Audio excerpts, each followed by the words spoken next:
Hello friends, welcome once again to another edition of URBX Talks.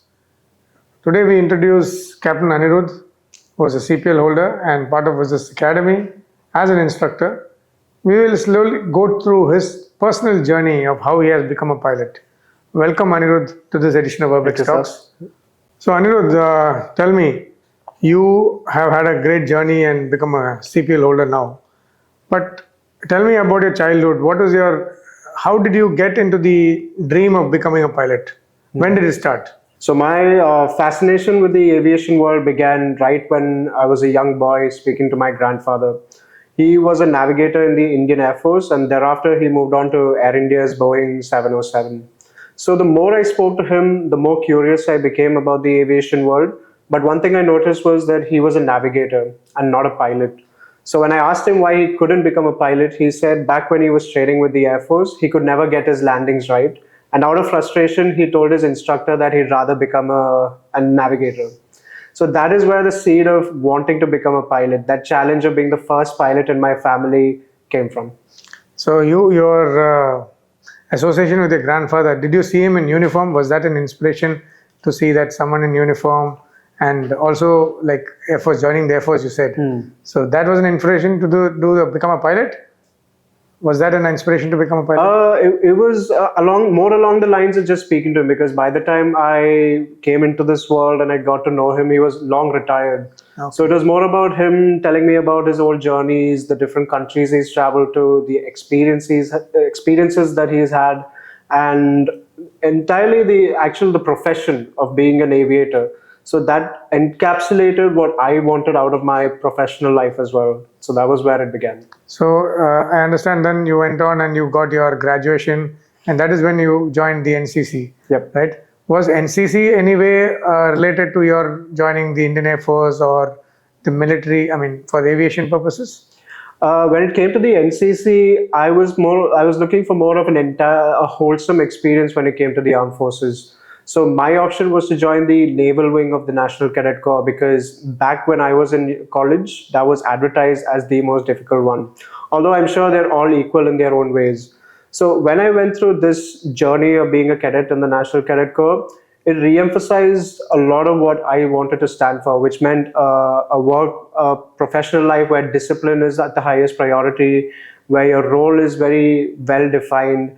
And there is a lot of mutual respect for every profession in the armed forces. So, okay, that was your journey as far as your NCC is concerned.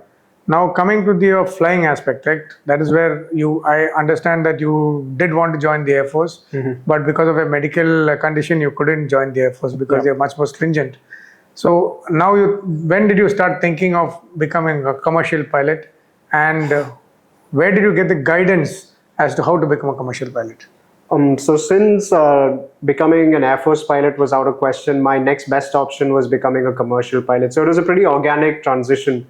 But when it came to getting guidance, my mother, father, brother, my family is full of doctors. So it was all left up to me. What my mother and father said is they'll support me in any way possible, but ultimately all decisions were left up to me. So my trusty old friend was Google. I did a lot of research. I asked a lot of people on online forums. And through a lot of family friends, I got to know about a lot of pilots who are currently flying with the airlines, and a lot of people who had just finished their CPL. So out of a lot of research, out of a lot of questions to these people, I sort of understood what the basic outline was. And then I decided to start off with my ground classes first. Okay, so how did you start with the ground classes? Where did you go? Did you go to a particular institute, or did you do self-study? Yep. So I really didn't want to take a chance when it came to self-study, because this was an industry which I knew absolutely nothing about at the time. So I actually asked this family friend of ours where he did his ground school, and that was in no other place other than Ramphal Chowk, where you'd find, ground schools are a dime a dozen really over there. And the ground school that I went to was a pretty niche one. They weren't particularly known for their ground classes. But what I sort of realized from there was your entire academic acumen is solely based on how much effort that you put into it. Because the instructors there, while they are very qualified, they've got a million students that come and go through them. and it's left up to you whether you want to learn it, whether you want to push yourself for it. So I'd say ground classes definitely were helpful, although I do know people who studied by themselves, but for a person like me who wanted that exposure, I think they were helpful. So at that time, were you aware of the different methodologies of becoming a CPL holder, like the conventional method or through the cadet program? Were you aware of this? At the time, no. So what I knew back then was you could do your flying in India or you could do your flying abroad. I did not really know what the differences were, which is why going to a ground school and interacting with a lot of students, interacting with instructors and other pilots, that gave me the information I needed. So I understand that when you went and started doing your training in Delhi, that is when you came to find out about the conventional method and the cadet program. Exactly, because prior to that, my only knowledge was, okay, I was aware of the existence of cadet pilot programs, but because of COVID, they weren't really running. So my default decision was to do it the conventional way. Okay. And so you decided to do all your ground subjects first and thereafter go for your flying, right? Yes, that was what my plan was. And then how did you decide whether you want to do your flying in India or abroad? So when it came to doing my flying, we already took a decision. There was a decision I took along with my mother and father that we wanted an experience that was going to be holistic. I was somebody who had been in the city of Cochin for my entire life, right through my schooling, right through my college. And I sort of wanted to dive outside of my comfort zone. So when it came to choosing a country to do my flying, the basic priorities were the time it took to complete your flying along with the expense. So when it came to that, the obvious option was to do it abroad since you could finish it in a much faster time period. And the expense as well was something which we were willing to undertake considering the experience that you'd get flying abroad. So those were my biggest factors. Now you chose New Zealand, right? So you went to New Zealand. Was there any particular reason why you chose New Zealand particularly for the flying? So when I researched different countries for my flying, I found that New Zealand had a good balance between the theoretical aspect of flying as well as the practical aspect. And apart from that, what I found was New Zealand had a wide variety of terrain and a lot of different kind of weather phenomenon that I could fly through. So this was something I considered that would make me a more well-rounded aviator when it came to it. So this thing of our well-rounded aviator, you said. So who told you that you should fly in various weather phenomena so that you get the experience? Was that part of experience of learning or someone told you this? This was actually, since I'd never flown an aircraft before in my life, I'd actually asked my ground instructor, sir, could you please tell me which is the best country to do my flying? He said, ultimately, it is the country that shapes you as a pilot. And what he told me was the best pilots that are coming back to India now are from New Zealand. And it was at that time when I asked him, sir, why New Zealand? Why not any other country? And these were the reasons that he gave me, that the types of weather you experience, the amount of the variety of terrain that you have over there. So now you've reached New Zealand finally. So what were the challenges that you faced once you reached New Zealand, and how was your journey of flying? That is, did the finishing of your ground subjects help you there? And tell us about the journey in New Zealand and how your previous training helped you. So when I landed in New Zealand, I realized, first of all, I realized that this is no longer home. I'm in a brand new country with a completely different culture. So adjusting to that culture was relatively easy. It's a pretty welcoming country. English being the spoken language there, I had no trouble adjusting. But when it came to flying, what I did realize was, unlike India, where your hand is held every step of the way, a lot of times you're expected to buck up and pick up things by yourself. So while my ground classes definitely did help me, because all of my exams over there were completely done by self-study. So that prior knowledge, that prior background that I had from doing my classes in New Delhi, that was what laid the foundation for my exams over there. Okay, and what about the actual flying journey there, the timelines, the weather and all that? A bit more specific as how you went about the flying, how sequential it was before you got your first solo and all that. And then you went on to your navigation and all that, I presume, Yeah. right? Can you just elaborate on that a bit? So I landed there on the 1st of May, and on the 2nd of May, I had my first flight. And in about 2 weeks later, at about 9 hours, I had my first solo, which was considered pretty quick for that school. I think that at the time, that was the record of having your first solo. And thereafter, I was there at the flight school every single day. I ensured that I was studying simultaneously, whereas in India, you do your exams first and then you're flying. But over there, the culture was such that you do your studies along with your flying. So I did unlike India where you go straight to a CPL, over there you start out with your private pilot license, that is a PPL. Then you build your hours until you get a CPL, your commercial pilot license, and thereafter you do your multi-engine instrument rating. So I did my PPL in about 5 months, and about 6 months later, I was able to finish my CPL. So in effect, about 11 months you got your CPL. Yes, so my training was overall about 11 months. In between, I took time off to go traveling. I had my mom and dad visit me. I took them flying as well. So those sort of things factored in about 11 months. Okay.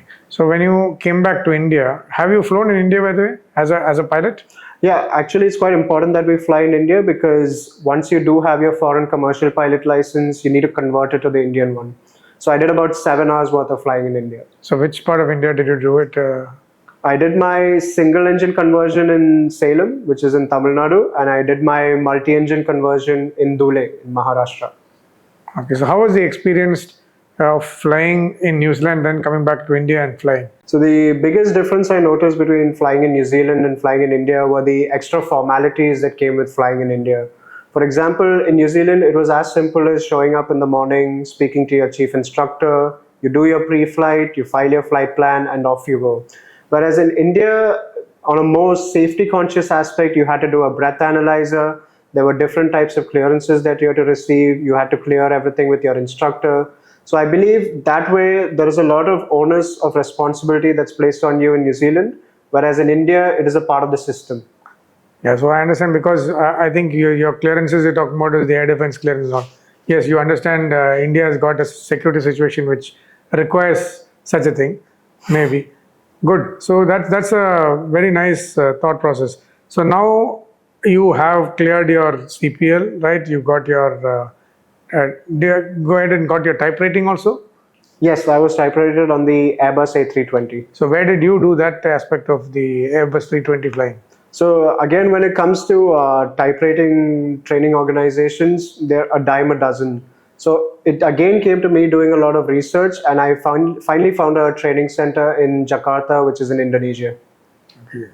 So you went to Jakarta and did how many hours of flying for the? It was on purely flying or simulator flying? It was completely simulator flying, but it was divided into a lot of time on the ground, and then you enter this thing called a full flight simulator. Okay, so there was no actual aircraft involved during the type rating? Absolutely no real aircrafts involved. Oh, so that's a good input which you've given. And this is for which aircraft you said? Airbus? A320, yes. 320, right. So as it stands now, you are at the threshold where you've got everything required to become a commercial pilot, right? In an airline. And now, how do you see the steps ahead for you, or the future when you go into? Would you still continue being in India for becoming a commercial pilot in an airline, or would you think of going abroad and applying somewhere else? Are you aware of the challenges of these? So when it comes to my roadmap that I have for myself, I personally believe the best place to start your career as an airline pilot is in India. And that is purely because India is one of the fastest growing markets. And when it comes to having the right to work, being a citizen of India gives you that by automatically. So while the industry is quite cyclical, I do believe that right now there's quite a significant lack of vacancies. But it's all about staying ready, being prepared, and knowing that when the vacancy does come for an Airbus A320 pilot, I'm prepared. Good. Wish you all the very best in this endeavor. And the last question before we wind up is that, not question, I would like you to give your thoughts to the future pilots of India, the students who are doing their CPL training or the ground subjects training. What is the major piece of advice you would give them as far as getting the ground subjects as well as doing the flying? So the biggest thing that I would tell people who are either in the phase of preparing to be a commercial pilot or already in the journey of being a commercial pilot is that takeoff and landings are not going to be your only ups and downs. There are going to be delays, there's going to be a lot of failures, you're going to have a lot of unexpected things that are going to be thrown your way. It's not as seamless as people think. So the most important thing I would say is having the discipline to stick through all of these factors which you can't exactly predict, because life in general is unpredictable.